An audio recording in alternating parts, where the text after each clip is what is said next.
Hey YouTube, welcome back to the channel. We're talking about Don't Look Up again. I'll try and keep it nice and short for you guys, but basically in a nutshell, this video will be covering whether or not you can use Don't Look Up with a C-band satellite dish. Now, if you guys don't know what C-band is, because I cover the topic of KU band mostly on my channel, but C-band is just a different frequency range for transmitting satellite signals from satellites back down to Earth's surface.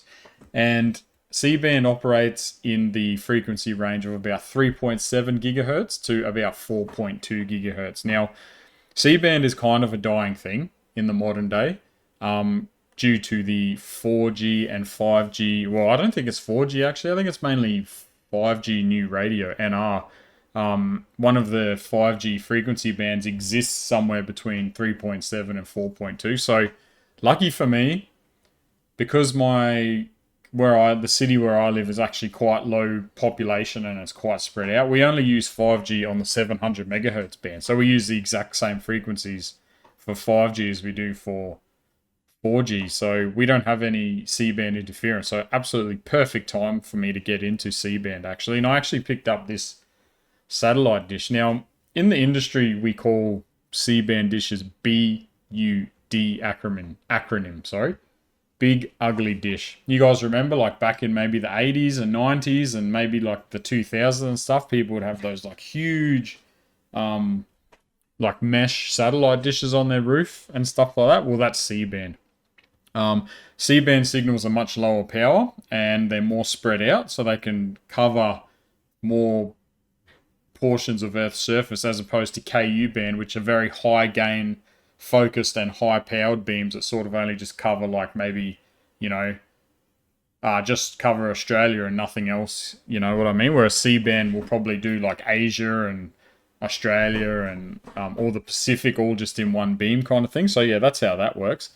It's not much, it's falling out of favor for KU band obviously, but I managed to pick up this dish on Facebook Marketplace for 100 Australian dollars, so it was an absolute bargain. It's just sitting on the grass for now, but yeah, we'll get it mounted on a mast properly, and I've got a motor to steer it and everything. So yeah, over the coming months, I'll be hopefully erecting this antenna, and so we can play with C-band.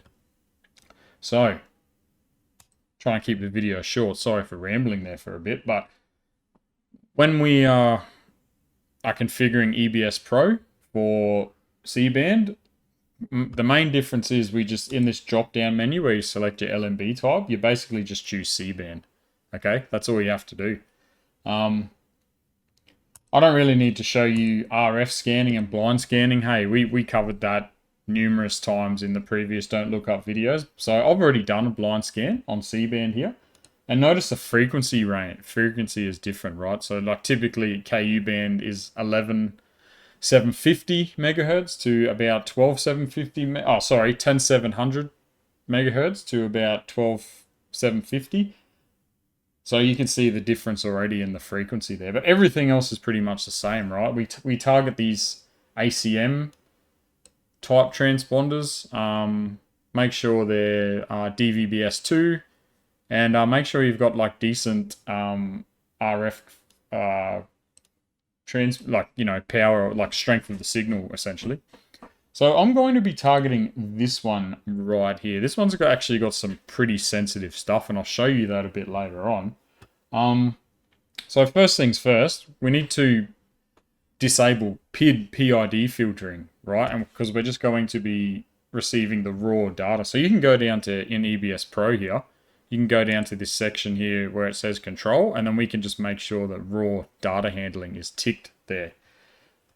And then, yeah, it's actually really easy using Windows. But we're not doing Linux in this video, guys, because I haven't figured out how to use dvb-v5 zap to capture C-band yet. There's some kind of error that's preventing me from doing that. So I'm going to right-click on the transponder that I want to capture. I'm going to press or select TS grabber, and then I'm just saving the file into my Don't Look Up program folders here, and then we can see the file name there, and then I'm just going to hit start record. You might have to double click. Oh, there we go. Don't know what happened there, but are we getting data? Yes, we are getting data. So yeah, maybe I double click to open the signal analyzer first and then make sure we get a lock. And then we should be seeing this thing here. I'll just rearrange my windows. And yeah, so we'll just capture a couple of megabytes just to keep this video nice and short. Okay, as you can see here, I've captured about 3 megabytes. And I forgot to mention before, yeah, we're just using the famous TBS5927 for this video too. I guess you guys, that was already apparent to you guys because it says it up here in the top right of the EBS Pro window. So we've captured 3 megabytes. That's all we're going to need. So I'm going to close all this. And then you can see here in my Don't Look Up folder, we have the 3 megabyte TS dump file. So basically it's just written all the information it received while it was locked onto, and it's recorded it all to a file, and now we're going to use Don't Look Up to decode it. So I've already got my command in here. As you can see here, I'm CD'd into the Don't Look Up program folder there, which is just on my desktop. And then I'm just going to press F2 to rename, and then I'm just going to copy the name of the transport stream dump file, append TS to the end of it, and then I'm just going to press enter. So this is going to take a little bit to pass. I forgot to mention, I've got my video recording beer here, and I'm going to have a sip and then speed up the video for you guys when this is done. Bye. Okay guys, so we can see here that we've actually got quite a bit of data there. We've extracted 2,000 packets from 2,500 baseband frames. So that's actually a really good packet recovery there. You see here that's not the best signal in the world, you know, but like my C-band dish is only 1.8 meters. Typically you want 2.4 and beyond kind of thing to get good results with C-band, but that's good enough for me. So righto. So if we go into our output folder here, you'll see here that we have a PCAP file with a size of 1 megabyte. So I'm going to open up Wireshark, and then I'm going to open that file. Now I've got to be careful here. I'm going to blank that out for a bit, but I just want to show you what LTE backhaul, cellular backhaul link looks like. I need to run the filter, and then I'll sort by protocol. So you're not going to be able to see what's going on here, but S1AP, that is a LTE protocol. What else have we got here? We should have some NAS EPS packets potentially. I'll just scroll up. Here we go. So we've got a